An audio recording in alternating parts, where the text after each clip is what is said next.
కాదు. అందుకని నువ్వు చేసుకోవడం మానేస్తావా? నేను వద్దనడానికి కారణం వాళ్ళు చేసిన పనులు కాదు. మరి నేను చేసిన పని. ఏం చేసావు? ప్రేమించి మోసపోయి ఏడుస్తూ కూర్చున్నా. ఇది సరిపోదా? ఏమీ తెలియనట్టు అలా అడుగుతావేంట్రా అన్న? ఏం నువ్వు అందుకని వద్దంటున్నావు పెళ్ళి? భలే దానిలో ఉన్నావే. చిన్న నీకు ఒక మాట చెప్తానంటావా? అసలు పెళ్ళే వద్దనడానికి ఇది రీజనే కాదు. ఎంతమంది జీవితాల్లో జరగట్లేదు ఇవన్నీ. అందుకని పెళ్లి చేసుకోవడం మానేస్తున్నారా? ఒక కథ ఆగిపోయిందంటే అర్థం ఆ కథ ముగింపని మాత్రమే కాదు, ఇంకో కొత్త కథకి మొదలు కూడా. గుర్తుపెట్టుకో. తప్పు జరిగిపోయింది, అది గతం.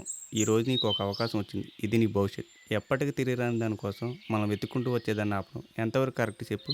చేసేసుకోమంటావు, అదే కరెక్ట్ అంటావు. తప్పు కాదని చెప్తున్నానే. అందరూ అదే తప్పు చేస్తున్నారన్న.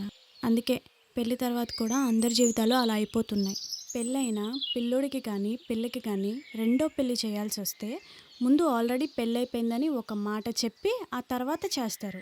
అలాంటిది ఒక అమ్మాయి అబ్బాయిని ప్రేమించి వాడితో తిరిగేసి మోసపోతే మాత్రం సైలెంట్గా ఇంకోటికిచ్చి చేసేస్తారు, ఒక్క మాట కూడా చెప్పుకోకుండా. అటు అబ్బాయి విషయంలో అయినా అంతే. వాడు ఎంత ఎదవైనా సరే వాడంత మంచోడు లేడని చెప్పి పెళ్లి చేసి పక్కకు తప్పుకొని పోతారు. ఒక ముగింపు ఇంకొక దానికి మొదలన్నావు కదా, ఇదంతా దేనికి మొదలన్నా?